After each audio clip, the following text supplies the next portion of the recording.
Hi, I'm Dr. Gerald Cram, pulmonary and sleep specialist who runs the California Center for Sleep Disorders. And we're very excited today to have as a guest today Paul Cataford, who's the CEO and founder of Zephyr Technologies.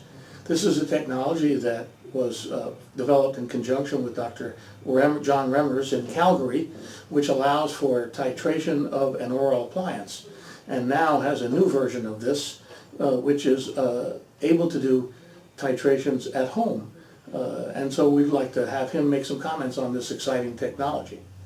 Great. Well, thank you for having me here. The company's been around since 2010, and what we've done now is we've got an existing product that's been released in the U.S. since March of 2012 called the MATRx, an in-lab titration piece of equipment. It's run at a lab in conjunction with an in-lab polysomnograph performed by a sleep technician. Well, we decided we need to take this technology to the next level, and what we did is we created a home version of the MATRx called the MATRx Plus. And the way the MATRx Plus works is it's a tablet-based, cloud-connected medical device that will soon be approved by the Food and Drug Administration down here in the U.S. And it allows a patient to take the device home and run their own, not only a diagnostic test, but also what we call a theranostic test or a titration test. And what it does is it determines two critical pieces of information. The first piece is it tells the dentist and the sleep physician whether a patient will respond to an oral appliance. And the second piece of information it gives is where to position the mandible to keep the airway open while the person goes into sleep.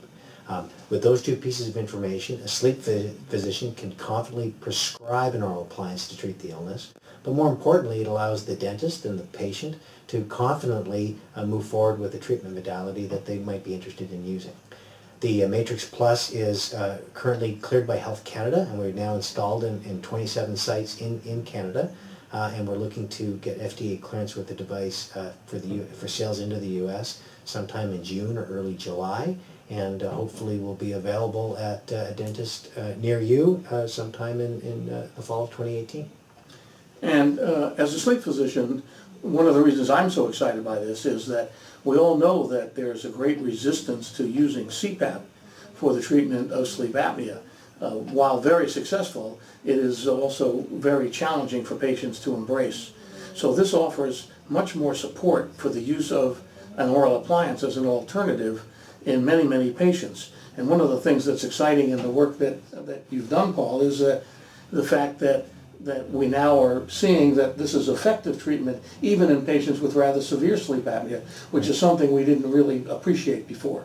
Yeah, no, in the past we've always limited oral appliance treatment for mild moderates, and what our clinical trials have shown, and we've run over 225 patients through clinical trials now, shows that it can be just as effective in certain severe patients. So there is an opportunity to give them an alternative to CPAP.